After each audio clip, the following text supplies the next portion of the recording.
December 2014 में पेशावर के army public school वारे हमले जडें असांजी रियासत और सियासत के दहशतगर्दन खिलाफ कार्रवाई ते मजबूर कयो और मुल्क की सियासी तोड़े अस्करी क़यादत गॾिजी वेही 20 नुक़्तन ते बदल नेशनल एक्शन प्लान तरतीब दिनो, जंहिंमें दहशतगर्दन के फाहियूं ॾियण, फ़िरके वारियत, शिद्दत पसंदी, चिड़ ॾियारींदड़ लिटरेचर पखेड़ींदड़न खिलाफ कार्रवाई करण, मदरसन की रेगुलेशन और रजिस्ट्रेशन करण का अलावा दहशतगर्दन के हीरो बनाए पेश करण ते पाबंदी समेत ॿिया नुक़्ता शामिल कया विया हुआ।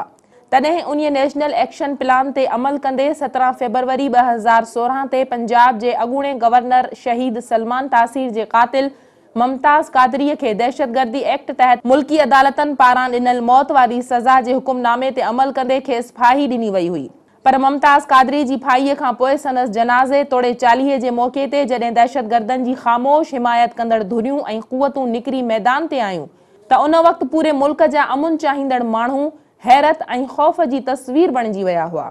तॾहिं माज़ीअ में जमात इस्लामी के उन वक्त के अमीर मुनवर हसन पारां तालिबान सरबराह के मारजण ते खेस शहीद करार ॾियण खां वठी इमरान खान पारां पाकिस्तान की मस्जिदन, इमाम बारगाहन, बुजुर्गन की मज़ारन के बम सां उॾाईंदड़ बेनज़ीर भुट्टो, बशीर बिलोर, सलमान तासीर और शहबाज भट्टी जहिड़नि नाले वारनि सियासतदाननि के शहीद कंदड़नि सां ॻाल्हियूं करण जा मुतालबा करण या शहबाज शरीफ पारां उन्हनि दहशतगर्दन के पंजाब में कार्रवाई न करण जो बाडाए अर्ज़ करण जहिड़ा माज़ीअ जा मंज़र ज़हन ते तरी आया ऐं इहा ॻाल्हि पिण चिटी थियण लगी त मुल्क अंदर दहशतगर्दी कंदड़ क़ुवतन के किथां किथां खामोश हिमायत हासिल है।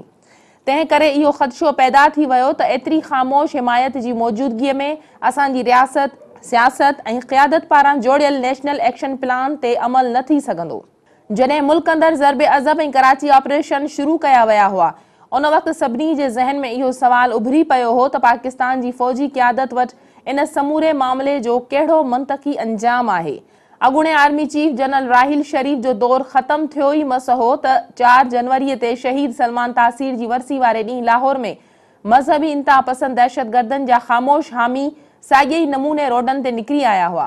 असां तॾहिं भी लिखियो त 4 जनवरी ते लाहौर के कलमा चौक खां लिबर्टी मार्केट ताईं कुछ तंजीमन जेकी तंजीमूं ऐं जिन जा अगवान कतई कंहिंखां ॻुझा नाहिन,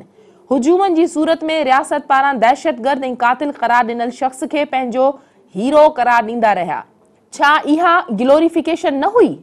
भला ग्लोरिफिकेशन के सिंग थींदा आहिनि? अॼु वरी फेसबुक, व्हाट्सएप समेत सोशल मीडिया समेत शहर के कुछ इलाइक़नि में 17 फरवरी ते कराची के एक इलाइक़े की मस्जिद और एक लान में उन कातिल जो ॾींहुं मल्हाइण जा इश्तिहार गर्दिश करे रहा आहिनि। इन्हनि इश्तिहारनि में पिण रियासत पारां दहशतगर्दी एक्ट तहत कातिल करार ॾिनल मुमताज़ कादरी के शहीद और गाज़ी मिल्लत करार ॾिनो वियो आहे। जॾहिं त साॻे इश्तिहार में हेट स्पीच के मयार ते पूरो लहंदड़ जुमला पिण मौजूद आहिनि। पर अॼु भी नेशनल एक्शन प्लान की मौजूदगी ज़ाहिर न पई थिए। असां अॼु भी पुछण घुरूं था त आख़िर नेशनल एक्शन प्लान ते पूरी तरह अमल दरामद छो न पियो कयो वञे, जॾहिं त इहा ॻाल्हि वाज़े आहे त दहशतगर्दी तोड़े मज़हबी इंतहा पसंदी हिन मुल्क लाइ नासूर बणिजी चुकी आहे त पोइ अहिड़नि माण्हुनि जेकी वॾी दीदा दिलेरीअ सां रियासत पारां दहशतगर्द करार ॾिनल शख्स के पंहिंजो हीरो, गाज़ी ऐं पूरी मिलत मथां थोपे रहिया आहिनि, संदन नाला त इश्तिहारनि में भी मौजूद आहिनि ऐं इहे जलसन जुलूसन जूं अॻवाणियूं भी कंदा रहिया आहिनि त पोइ आख़िर उन्हनि खिलाफ़ कार्रवाई छो न पई कई वञे।